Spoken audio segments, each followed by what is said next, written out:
नमस्कार। आप सभी प्रिय साथियों का हार्दिक अभिनंदन एवं स्वागत। मैं आनंद पारासर, सहायक प्रोफेसर। साथियों, राजस्थान लोक सेवा आयोग के माध्यम से सहायक प्रोफेसर हिंदी के साक्षात्कार के प्रथम चरण हेतु संभावित तिथियां घोषित की जा चुकी है। प्रथम चरण 7 अक्टूबर से लेकर 25 अक्टूबर के मध्य आयोजित किया जाएगा। और जैसे ही साक्षात्कार के लिए तिथि घोषित हुई, बहुत सारे साथियों के लिए एक उहापोह की स्थिति उत्पन्न हो गई है। और उहापोह एवं द्वंद्व तथा तत्काली अकस्मात एक दबाव पड़ा है, जैसे किसी ने भार अपने सिर के ऊपर रख दिया। उस प्रकार की स्थिति जब तिथि घोषित होती है। और साक्षात्कार में सबसे बड़ी बात यह है कि बहुत अधिक समय प्रदान नहीं किया जाता है। लिखित परीक्षा के लिए 2 से 3 माह की समय अवधि कम से कम मिल जाती है, किंतु साक्षात्कार के लिए यही कुशल है साथियों कि आपको आज से लेकर 17 दिवस, अर्थात आपका साक्षात्कार यदि प्रथम दिवस के दिन संपन्न होता है तो उस स्थिति में आपको लगभग 17 दिवस आप प्राप्त करेंगे। 17 नहीं तो 15 से 16 दिवस आपको मिलेंगे। तो कुछ बिंदुओं को लेकर आज हम चर्चा करेंगे साथियों, और ये बिंदु अत्यंत महत्वपूर्ण होने वाले हैं। शुरू से लेकर अंत तक आप बने रहे साथियों। हो सकता है अगर आप भारी तनाव एवं दबाव अनुभूत कर रहे हैं तो कदाचित इन सभी दबावों एवं जो ये तनाव है इनसे आपको इनका विरेचन आवश्यक रूप से हो जाएगा। मुझे ऐसा विश्वास है मुझे। पहला बिंदु तो ये कि 2-3 ये तो 4-5 बिंदु मैंने लिखे हैं जो आपके साक्षात्कार के लिए बहुत महत्वपूर्ण भूमिका अदा करेंगे। कुछ 2-3 जिज्ञासाओं का निदान करते हैं, उसके उपरांत इन विषयावली की ओर हम प्रशस्त होंगे। पहला कि प्रवेश पत्र हमारे कब तक जारी हो जाएंगे, तो कदाचित 2 दिवस तक अंतराल है। तदुपरांत मंगलवार अथवा बुधवार तक आपके प्रवेश पत्र साक्षात्कार की तिथियों के संदर्भ में जो कुछ भी निर्धारण होना है सुनिश्चित तिथि आपको प्राप्त हो जाएगी। पहला विषय तो। दूसरा, साक्षात्कार में किस क्रम से बुलाया जाता है, यह भी सबसे बड़ा विद्यार्थियों के द्वारा पूछा जाने वाला एक प्रश्न है। तो साथियों, जिस प्रकार हम बहुत सारी कागज के पन्नों को रख देते हैं या छोटे छोटे टुकड़ों को रख देते हैं, रसीदों को रख देते हैं और फिर उसमें से हम लॉटरी के माध्यम से चयन करते हैं, उस प्रकार की प्रक्रियाएं रहती है। इसमें किसी भी प्रकार से किसी भी वर्णमाला में किसी भी अक्षर से प्रारंभ होने वाला नाम पहले आ सकता है। अंतिम रोल नंबर वाला भी पहले आ सकता है। किसी भी वर्ग का पहले आ सकता है, कभी भी आ सकता है। अतः महिला का कभी भी हो सकता है, पुरुष का कभी भी हो सकता है।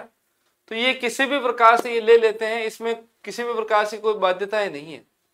रोल नंबर क्या परिवर्तित होगा? जी हाँ साथियों, रोल नंबर किसी भी प्रकार से परिवर्तन नहीं होगा। जिस रोल नंबर के माध्यम से आपने लिखित परीक्षा प्रदान की है, वही रोल नंबर आपके अंत तक भी इस प्रक्रिया में बने रहेंगे।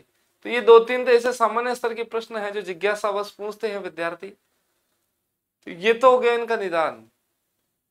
अब है आगे 15 दिवस की रणनीति। क्या ऐसा एक अच्छा अध्ययन किया जा सकता है, प्रभावशाली तैयारी की जा सकती है क्या?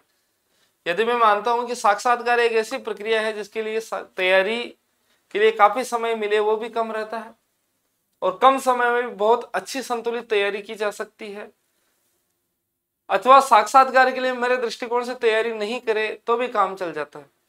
तो ये कुछ 3-4 बिंदु है, अपने अपने विवेक पर, अपने अपने समय काल पर निर्भर करते हैं। तो हम बारी बारी से चर्चा करेंगे साथियों कि क्या पढ़े और क्या छोड़े। ये बड़ा गजब का विषय है, क्या पढ़े और क्या छोड़े। और विद्यार्थी ये समझ में नहीं आ रहा है। जैसे आज साक्षात्कार की तिथि घोषित हुई, सबसे पहले तो शुरुआत कहां से करें। और ये भी सत्य है कि जब किसी कार्य को लेकर, मंगल कार्य का जब विधान प्रारंभ हो जाता है तो समस्याएं थोड़ी कम हो जाती है। यदि हम प्रारंभ नहीं कर पाते हैं तो अंत तक समस्याओं से जूझते रहते हैं। तो सबसे पहले तो आप शुरुआत करें। अब शुरुआत कैसे करें साथियों, तैयारी के लिए मैं आपको अवगत करा दूं, इस बात को आप भरसक अपने मस्तिष्क और मन में स्थापित कर ले बहुत अच्छे से कि अब आप बहुत ज्यादा गहराई पर उम्मीद नहीं करें। आप चाहते हैं कि मैं आचार्य शुक्ल जी की मूल धारणाओं को पुनश्च अध्ययन करूं, मैं डॉक्टर बच्चन सिंह को पढ़ूं, मैं आज हजारी प्रसाद द्विवेदी की पुस्तक का पुनर्पाठ करूं, तो ये मुझे नहीं लगता इतना अब संभव हो पाएगा। हाँ, संभव है, पर अब आप अध्ययन करेंगे चयनित अध्ययन। अब चयनित अध्ययन को किस प्रकार करें, सबसे पहले आप ध्यान दें, बहुत महत्वपूर्ण बिंदु होने वाले हैं। साक्षात्कार के लिए 4-5 बिंदु में ऐसे लिखाऊंगा जो आपके लिए काफी महत्वपूर्ण होंगे। आप साक्षात्कार में गए, सामान्य ज्ञान पर चर्चा भी हम करेंगे, वो बाद में करेंगे, पहले हिंदी विषय से संबंधित हम चर्चा करेंगे। आपसे पूछे, सबसे पहले बिंदु जैसे आपसे पूछ लिया, आप क्या पढ़ के आए हैं, क्या पढ़कर आए। अब इस बिंदु का आपको जवाब तैयार रखना है, आप क्या पढ़कर आए। अब आपको ये बहुत अच्छे से तैयार करना है जिसको आप तैयार करके गए। क्या पढ़कर आए हैं, आज से हो सकता है आपको भक्ति काल प्रिय है तो आप कह सकते हैं जी श्रीमान में भक्ति काल में राम काव्य धारा का विशेष मैंने अध्ययन किया है। वो पूछ सकते हैं कि हाल ही में आपने किसका अध्ययन किया, आप बता सकते हो जी श्रीमान में कहानी पढ़ के हैं।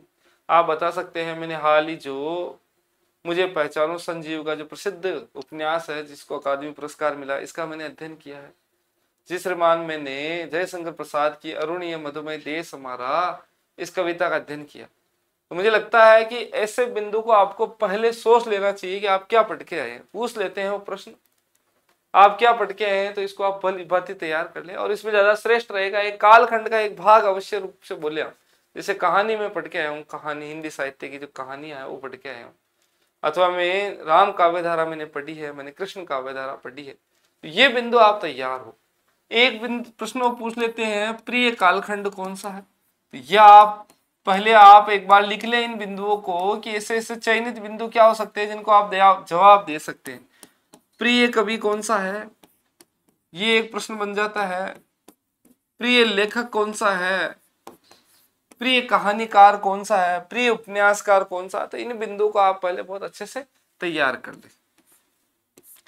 तो गद्य विधाओं में आपको क्या पसंद है, गद्य में आपको क्या पसंद है, ये आप तैयार करें। गद्य में क्या पसंद है, काव्य शास्त्र में क्या प्रिय है, पाश्चात्य काव्य शास्त्र में क्या प्रिय है, काव्य शास्त्र में क्या प्रिय है। ये ऐसे प्रश्न है जिनके आपको जवाब पहले से ही अपने विवेक सम्मत बुद्धि के आधार पर तैयार करना पड़ेगा। साथी क्या पढ़कर आए हैं, प्रिय कालखंड, प्रिय कवि, प्रिय लेखक, गद्य में क्या पसंद है आपको, इसके अतिरिक्त काव्य शास्त्र में आप क्या पसंद करते हैं, क्या पढ़ा है आपने, पाश्चात्य काव्य शास्त्र में क्या पढ़ा है। इनको फिर आगे वाले स्लाइड में लेते हैं।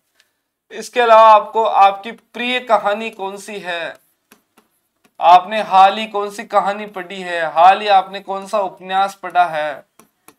ये ऐसे बिंदु है साथियों जिनको आप बहुत अच्छे से 1 या 2 दिन के भीतर आप तैयार कर सकते हैं। तो सबसे पहले अपने साक्षात्कार को बहुत अच्छी गुणवत्ता प्रदान करने के लिए इन पर आप अपने मस्तिष्क एवं मन को आबद्ध करें। आपसे पूछा जा सकता है आपको गद्य पसंद है या पद्य पसंद है या आपको काव्य शास्त्र पसंद है। ये विकल्प भी बहुत सारे विद्यार्थियों को दे दिया जाता है, तो इस विकल्प के लिए भी तैयार रहे। ये 3 विकल्पों में से कौन सा विकल्प आपको पसंद। यदि आप विद्यालय में राजकीय सेवा में कार्यरत है तो आपसे पूछा जाता है कि आपने जैसे आप कक्षा 6 से लेकर 12वीं तक के मध्य के चाहे अध्यापक, वरिष्ठ अध्यापक या स्कूल व्याख्याता के पद पर कार्यरत है, तो आपसे पूछा जा सकता है कि आपने क्या पढ़ा के आए हैं बच्चों को। तो कक्षा 6 से लेकर 12वीं तक जिसमें आप सहज महसूस करते हैं उसमें अपनी पसंद का अध्याय है, वो पसंद का अध्याय आप तैयार करें। पसंद का अध्याय है, पसंद का अध्याय वो तैयार करें साथियों। आपको क्या पसंद है वो अध्याय आप बहुत अच्छे से तैयार कर ले। तो ये ऐसे बिंदु है जो आपकी काफी मदद करेंगे। और कदाचित जो 80% विद्यार्थी है कहीं ना कहीं उसकी राय पूछी जाती है। ये आपसे पूछा जा सकता है कि अन्य गद्य की अन्य विधाओं में आपको क्या पसंद है। गद्य की अन्य विधाओं में क्या पसंद है, अन्य विधा में क्या पसंद है, यह आपसे पूछा जा सकता है। आपकी प्रिय कविता कौन सी है, आपकी कविता कौन सी आपको प्रिय है, आपने कौन सा महाकाव्य हाल ही के दिनों में पढ़ा है? तो आप बता सकते हो जी श्रीमान, मैंने कामायनी पढ़ा है और कामायनी में मेरा चिंता और श्रद्धा सर का मैंने अध्ययन किया है। आपसे पूछा जाए कि आपका प्रिय कालखंड कौन सा है, तो आप बता सकते हैं जी श्रीमान भक्ति काल प्रिय, और भक्ति काल में मुझे राम काव्य धारा प्रिय है। तो आप ऐसे करके अपनी पसंद आप बता सकते हैं, इसमें कोई ज्यादा कुछ ऐसे विरोधाभासी विषय नहीं है ये आपके लिए बेहद सकारात्मक हो सकता है। तो इन चीजों को आप ध्यान रखें कि पसंद जिन पर व्याकरण में आप क्या पढ़ाना पसंद करोगे, व्याकरण में क्या पढ़ा है, क्या पढ़ा जी, कौन सी पत्र पत्रिका पढ़ी है, पत्रिका कौन सी पढ़ते हैं, पत्रिका पढ़ी, तो कम से कम आज से व्यवस्था कर ले 2 से 3 अंक कम से कम पढ़े, या पूरे वर्ष भर के अंदर जितने अंक प्रकाशित हुए उसमें कोई विशिष्ट अंक निकला है उसका आप थोड़ा छोटी मोटी आप जानकारी आप प्राप्त कर सकते हैं।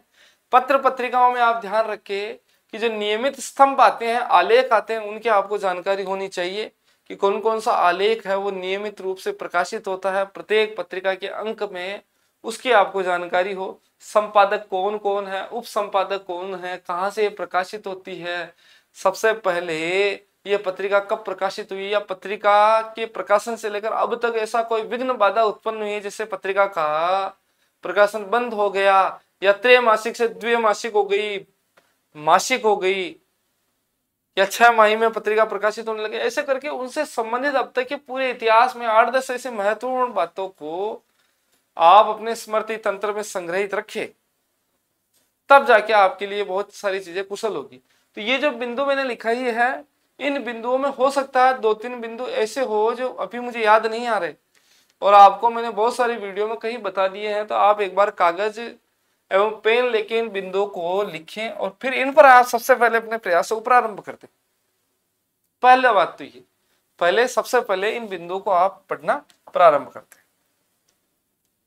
क्या छोड़ने, अब छोड़ने में ऐसा है साथियों कि अब इन बिंदुओं को पढ़ने के बाद में ये रुचि के विषय है, इनको मैंने बहुत अच्छे से तैयार कर लिया, तो क्या मुझे साहित्य के इतर विषय वस्तु जो शेष विषय वस्तु क्या उसको पढ़ना आवश्यक नहीं है? तो साथियों आपको पढ़ना पड़ेगा। कम से कम सामान्य समझ का विषय आपको पूरे साहित्य के प्रति एक दृष्टिकोण के रूप में आपको थोड़ा स्मरण तंत्र बनाना पड़ेगा, स्मृति तंत्र में इन चीजों को संग्रहित करना पड़ेगा। आदिकाल है, आदिकाल के बारे में सामान्य सी विषयावली आप तैयार करेंगे। भक्ति काल है, उसके संदर्भ में सामान्य समझ हो ताकि आप राम काव्य परंपरा, तुलसीदास, सूरदास इत्यादि के संदर्भ में आप बोल सकें। और ये भी है साथियों के प्रिय कवि के संदर्भ में आपकी कुछ पंक्तियां हैं, काव्य पंक्तियां, उसके बारे में आप बहुत अच्छे से जानकारी रखे हुए होना चाहिए, तब जाके आपके साक्षात्कार में गुणवत्ता में वृद्धि होगी। यहाँ साथियों अपना उद्देश्य है गुणवत्ता में वृद्धि करना, और गुणवत्ता ही वह विषय है जिसके माध्यम से आप 18 से 20 अंक अर्जित कर सकते हैं साक्षात्कार में। तो कुछ इस प्रकार का काम आपको करना पड़ेगा। थोड़ी थोड़ी समझ से युक्त जानकारी प्रत्येक कालखंड में हो। आपसे ये पूछ लिया जाए कि प्रयोगवाद है, प्रयोगवाद की कुछ प्रवृत्तियां बताइए, तो ये सामान्य समझ का बिंदु है, इसके बारे में आपको जानकारी होनी चाहिए। आपसे पूछ लिया जाए अमीर खुसरो और भारतेंदु जिनमें किस प्रकार की समानताएं हैं, साहित्य आधुनिक हो गया तो क्यों हो गया, छायावाद क्या है, छायावाद के कुछ प्रसिद्ध विद्वान हैं उनके संदर्भ में आपकी जानकारी होनी चाहिए। छायावाद की अपने स्तर पर निर्मित एक परिभाषा आपको याद होनी चाहिए। छायावाद शक्ति काव्य है कैसे, छायावाद और रहस्यवाद में क्या अंतर है, स्वतंत्रतावाद और छायावाद क्या है क्षमा करें। ऐसे करके बहुत सारी जो मूलभूत जानकारी है, उस मूलभूत जानकारी अध्यवसान तक आपको इसके बारे में जागृति होनी चाहिए। अब जैसे 1-2 बिंदु और स्मृति में आया, आपका जो पंचम प्रश्न पत्र है, और पंचम प्रश्न पत्र का आशय ऐसा है कि किसी विश्वविद्यालय में एक ऐसा प्रश्न पत्र है जिसका हमें खुद से चयन करना पड़ता है। स्नातकोत्तर में अधिकांश विश्वविद्यालय में 9 प्रश्न पत्र होते हैं दोनों ही वर्षों के। इन दोनों ही वर्षों में आपको एक विशेष प्रश्न पत्र है जो अनिवार्य नहीं होता, वो वैकल्पिक होता है। किसी विश्वविद्यालय में वो 5वां होता है, किसी में दूसरा, किसी में पहला, जिसमें आपको चयन की स्वतंत्रता दी गई थी, उसको आप विशेष तैयार करें। जैसे प्रेमचंद है, सूरदास है, तुलसीदास है। मैंने महर्षि दयानंद सरस्वती विश्वविद्यालय से उत्तीर्ण की है, तो मुझे इन 3 में से एक को चयन करना पड़ा। और सूरदास, तो आप ध्यान रखिए पंचम प्रश्न पत्र को आप तैयार करें। पंचम की जगह मैं लिख देता हूं ताकि दिग्भ्रमित ना हुआ। विशेष प्रश्न पत्र, विशेष प्रश्न पत्र को आप तैयार कर ले अच्छे से। इसी प्रसंगवश मुझे एक बहुत महत्वपूर्ण विषय याद है। एक तो स्नातक में जो हिंदी के विषय चले थे, स्नातक, अधिस्नातक,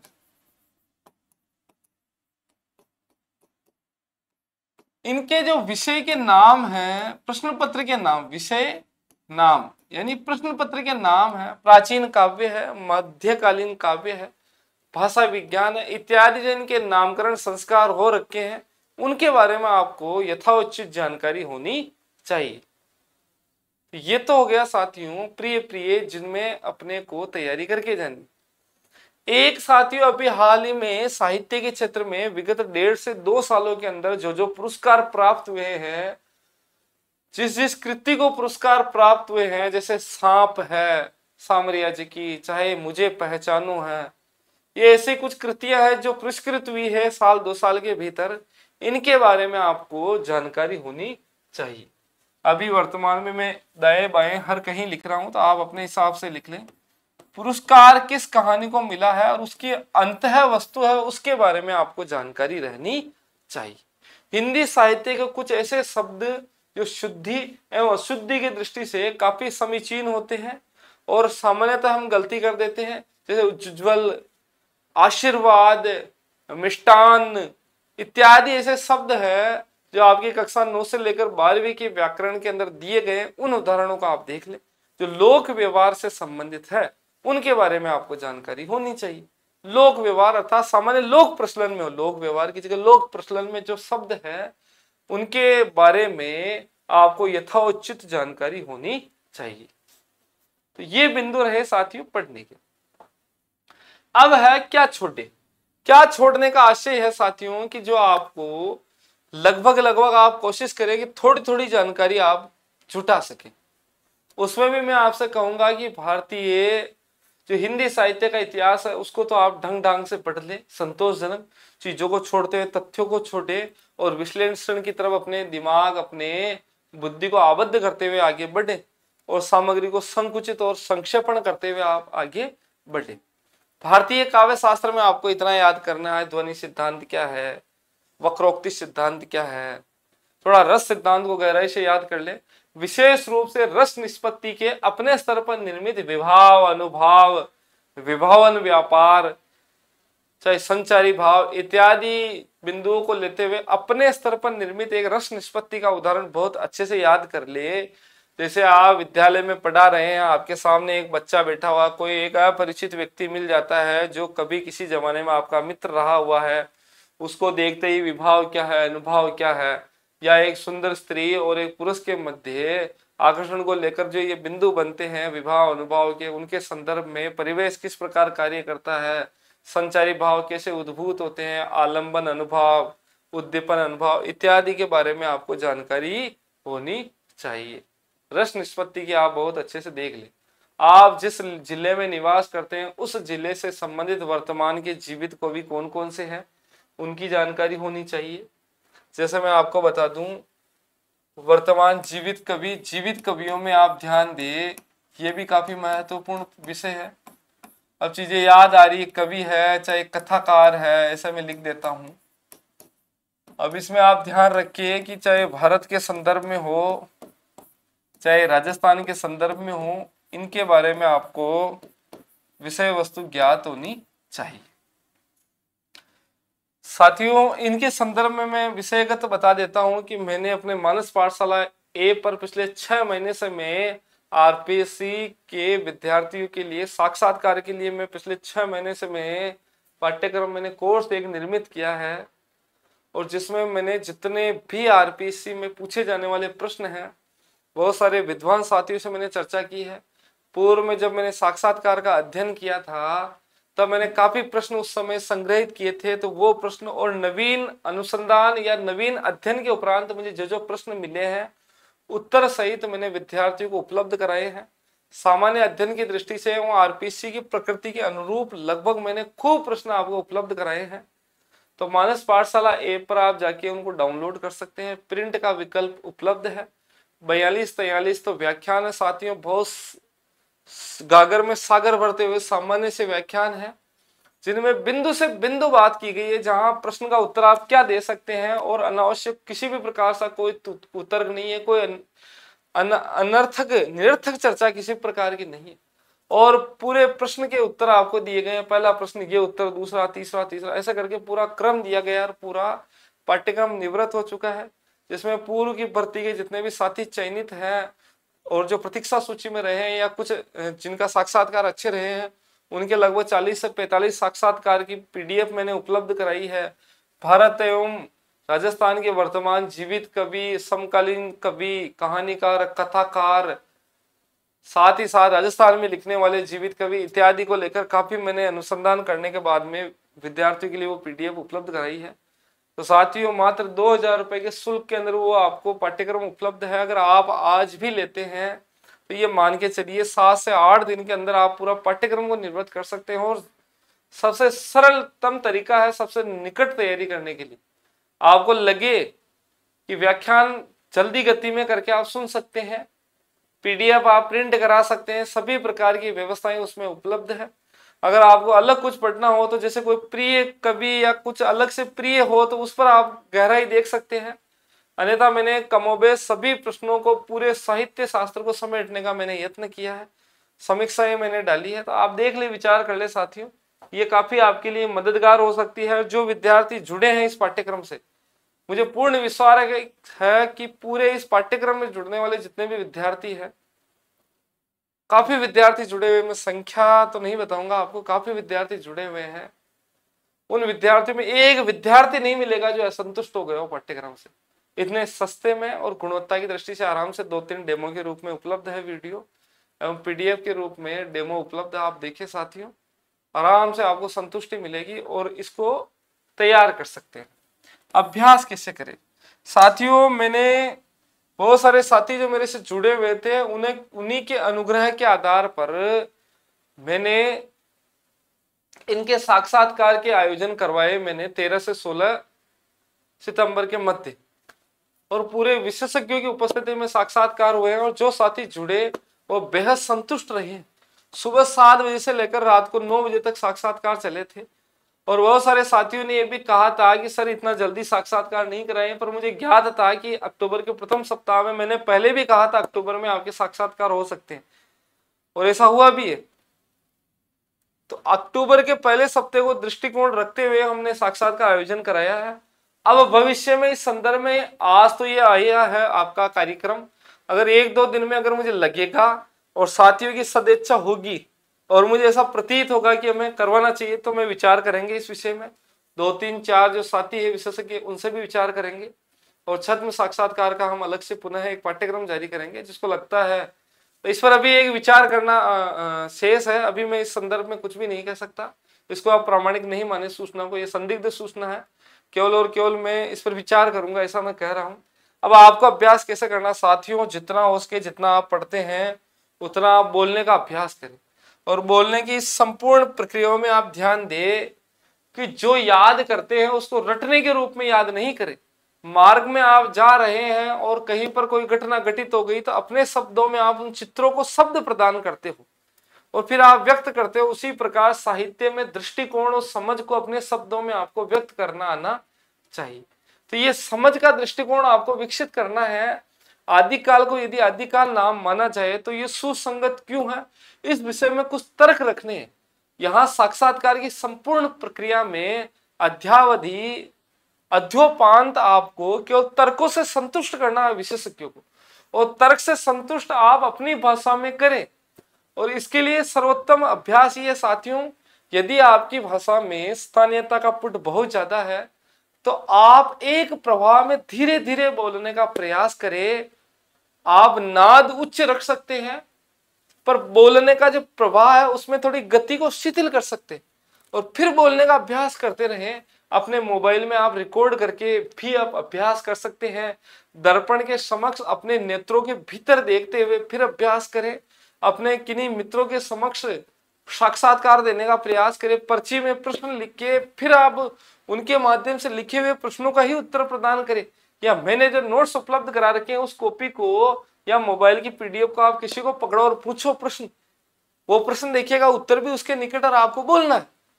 जैसे जैसे आपकी झिझक खुलेगी करो साथियों। कम से कम आज से अगर हम एक समय सारणी बनाए तो अगले इन 15 दिवस के भीतर कम से कम 3 घंटे का आपका प्रतिदिन का अभ्यास है वो सुनिश्चित होना चाहिए। 3 घंटे कम से कम आप अभ्यास करें साथी, और 7 से 8 घंटे आप पढ़े और 3 घंटे आप अभ्यास करें। बोलो, जमकर आप अभ्यास करो ताकि आपका प्रभाव बनेगा। ये अभ्यास की कुछ प्रक्रियाएं हैं। छद्म साक्षात्कार आपके निकट यदि कहीं आयोजित हो रहे हैं तो आप निश्चित रूप से दे साथियों। सीधा ही आरपीसी में साक्षात्कार देने का जोखिम आप नहीं उठाए। जब विश्व कप का आयोजन किया जाता है या बड़ी बड़ी श्रृंखलाओं का आयोजन किया जाता है तो टीमों के बीच में अभ्यास मैच भी खेले जाते हैं। जो टीमें निरंतर क्रिकेट खेल रही है उसके उपरांत भी अभ्यास मैच का आयोजन किया जाता है। इसके पीछे प्रमुख कारण है ताकि प्रवाह बने। तो आप इस प्रवाह को जीवित मान रखने के लिए आपको कहीं ना कहीं छद्म साक्षात्कार देना होगा। इसके लिए आप प्रयास कर सकते हैं, आप छद्म साक्षात्कार दे साथी। तो ये कुछ बिंदु है साथियों अभ्यास से संबंधित। अब प्रिय कालखंड और गद्य की एक विधा। प्रिय कालखंड साथियों आपके विवेक पर निर्भर है। आधुनिक काल कभी नहीं बोलना आपको कि मुझे आधुनिक काल पसंद है। जैसे हम 4 कालखंड में विभक्त करते हैं तो आप बोल सकते हैं जी श्रीमान मुझे आधुनिक काल में भारतेंदु काल प्रिय है, मुझे आधुनिक काल में भक्ति प्रगतिवाद प्रिय है। चाहे आप भक्ति काल यदि आपका प्रिय है तो कोशिश करो कि जी श्रीमान मुझे भक्ति काल में राम काव्य धारा प्रिय है, या आप सीधे भी बोल सकते हैं मुझे कृष्ण काव्य धारा प्रिय है। उससे क्या होगा कि कुछ संक्षेपण होगा और गुणवत्ता बढ़ेगी। आपने उनको विकल्प प्रदान किया राम काव्य धारा का तो कदाचित वो राम काव्य से ही प्रश्न पूछेंगे। आपने उनको कह दिया भक्ति काल पढ़ के है और उन्होंने सूफी काव्य परंपरा का दार्शनिक मीमांसा यदि प्रारंभ कर दी, जैसे मैंने बहुत सारे साथियों के कहने पर भक्ति काल का जैसे ही उन्होंने नाम लिया और जयपुर के साक्षात्कार में उन्होंने पूछा कि बका क्या है, फना क्या है, इश्क मजाजी क्या है, इश्क हकीकी क्या है, ये ऐसे प्रश्न थे जिनको पूछा और उनकी काफी दिक्कतें आई थी। उनको हाल की 4 दशाएं कौन सी है, मुकाम ये 4 पड़ाव कौन से है, ये प्रश्न ने काफी एक समस्या उत्पन्न की थी। इसीलिए ये एक सबसे अच्छा तरीका है कि आप अपने काल के भीतर के भी काल को आप व्यक्त करें, जैसे राम काव्य है, कृष्ण काव्य इत्यादि। गद्य विधा में कहानी उपन्यास आप ले। यदि नाटक आपका प्रिय है तो ध्यान दे, नाटक में आप साथियों नाटक के उद्भव के संदर्भ में, नाटक की जो क्रियाएं हैं उनके संदर्भ में, नाटक में भरत मुनि के क्या क्या विचार उसके संदर्भ में, या नाटक को आप रंगमंच से जोड़ते हुए रंगमंच पर क्या क्या अनिवार्यताएं रहती है उसके संदर्भ को भी आप ध्यान रखेंगे। तो नाटक में जो रंगमंच के इर्द गिर्द घूमने वाली जो क्रियाएं हैं उनको आप ध्यान रखेंगे। रासक क्या है, रूपक क्या है, या नाटिका क्या है। ये जो नाटकों के विभिन्न विभिन्न प्रकार है, भिन्न भिन्न प्रकार, उनके बारे में आपको जानकारी होनी चाहिए। श्यामपट्ट कार्य के संदर्भ में मैंने जयपुर साक्षात्कार में मैंने अनुभव प्राप्त किया साथियों। आप कोशिश करें साथियों कि ऐसे बिंदु का आप चयन करें जिसमें आप श्यामपट्ट पर लिखने के अतिरिक्त अपने विचारों को आप उसमें समाहित करके व्यक्त कर सके। बहुत सारे साथियों ने पढ़ाया कि भक्ति काल का वर्गीकरण, अब उसमें केवल और केवल मात्र ऐसे हैं कि भक्ति काल, निर्गुण शाखा, ज्ञानाश्रयी शाखा, प्रेम मार्गी शाखा। आप इसमें भी ध्यान दे, ज्ञान मार्गी नहीं है, ज्ञानाश्रयी है, और प्रेम मार्गी है, प्रेमाश्रयी नहीं है शुक्ल जी के अनुसार। संत काव्य, सूफी काव्य, और इधर लिखा राम काव्य, कृष्ण काव्य। ऐसे कहते कहते तो वो जो साक्षात्कार लेने वाले हैं वो कह देंगे आप बैठ जाइए, तो उसमें क्या थोड़ी रोचकता कम घटित होती है।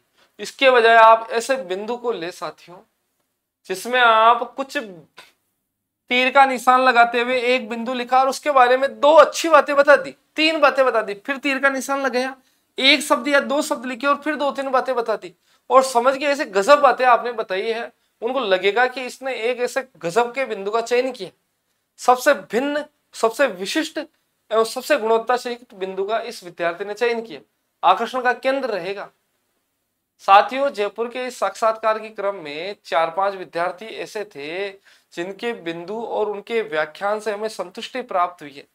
बहुत सारे विद्यार्थी हैं जो मार करके उस पेन को यूं यूं करते रहे हैं, ढक्कन को बंद कर रहे हैं, और आप साक्षात्कार दे रहे हैं। ये आपके न्यून मनोबल को दर्शाता है। आप कुर्सी पर बैठे हैं और कुर्सी में आप अंगुलियों को ऐसे ऐसे कर रहे हैं या यूं यूं कर रहे हैं, तो इसका मतलब आपका मनोबल कहीं ना कहीं क्षीण हो रहा है, और मनोबल क्षीण होने का द्योतक है इस प्रकार की क्रिया। चाहे पैर का अंगूठा हिलाना हो, अब जैसे आपके जूते के भीतर पैर रहेंगे और पैर का जो अंगूठा उसको आप हिलाते हो तो उसकी तो जानकारी नहीं रहेगी क्योंकि वो काफी अंदर है, पर आप जब हाथों का थोड़ा हिलाओगे करोगे तो उसको आप दिक्कत आ सकती है।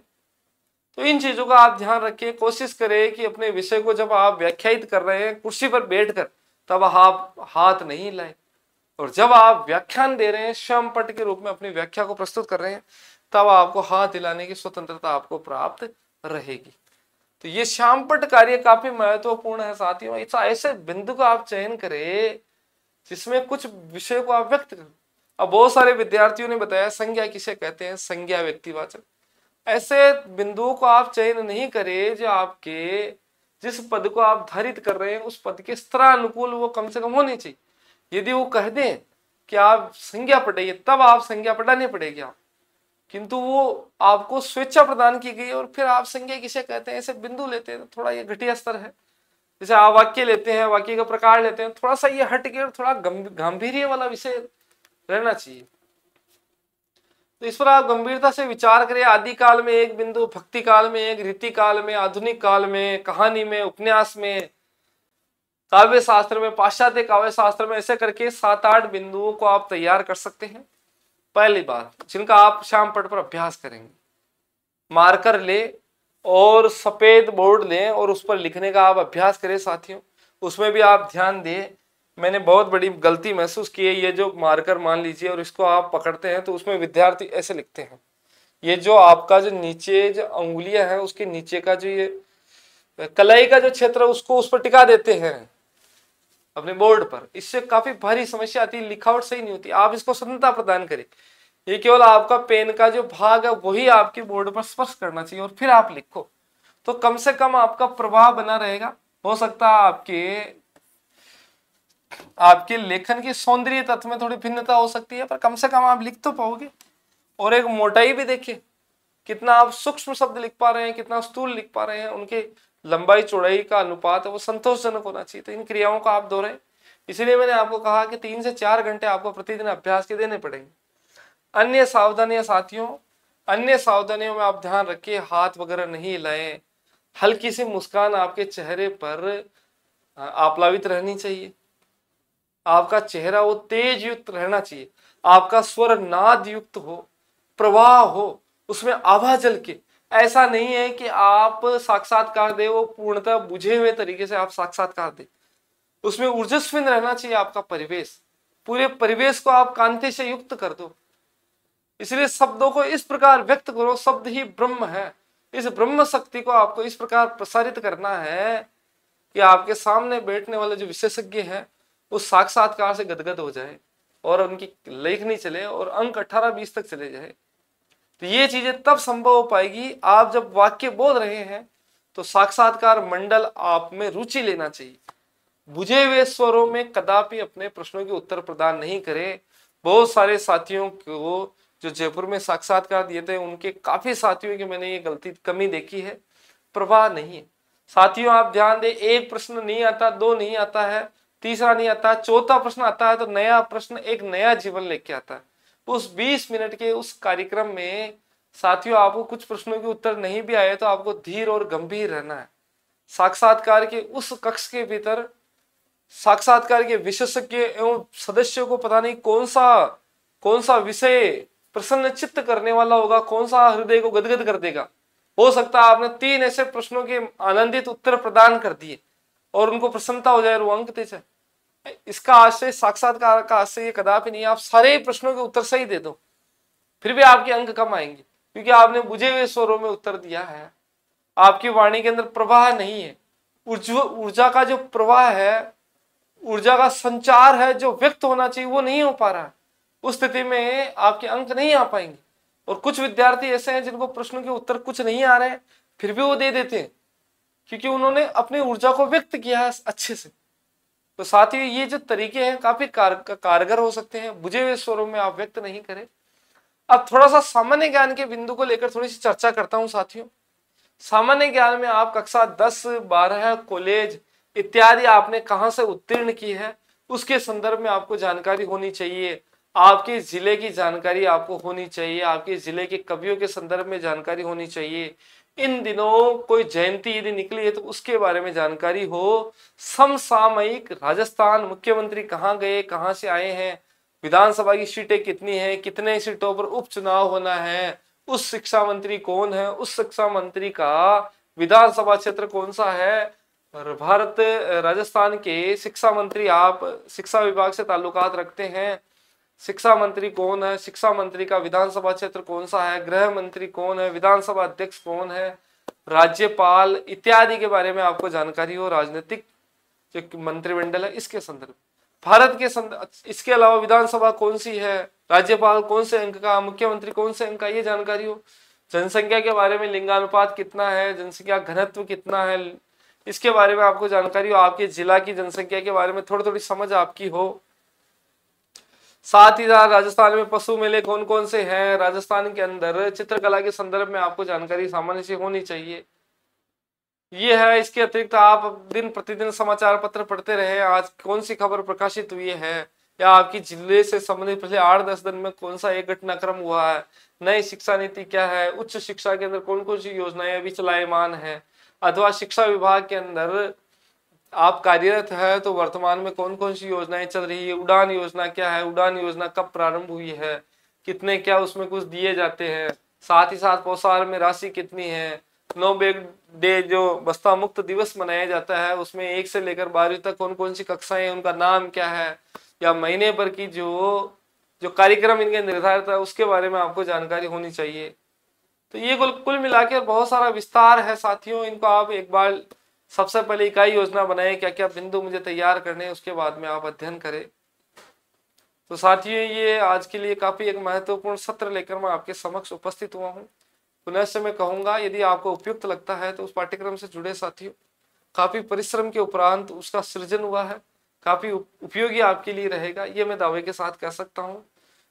न्यून समय में अधिकाधिक विषय वस्तु को ग्रहित करने का तरीका इससे श्रेष्ठ नहीं हो सकता। आप उससे अपनाएं, जुड़े, उसके प्रत्येक बिंदु में आपको लगेगा कि सर ने काफी परिश्रम किया है, तदुपरांत इसका निर्माण हुआ है।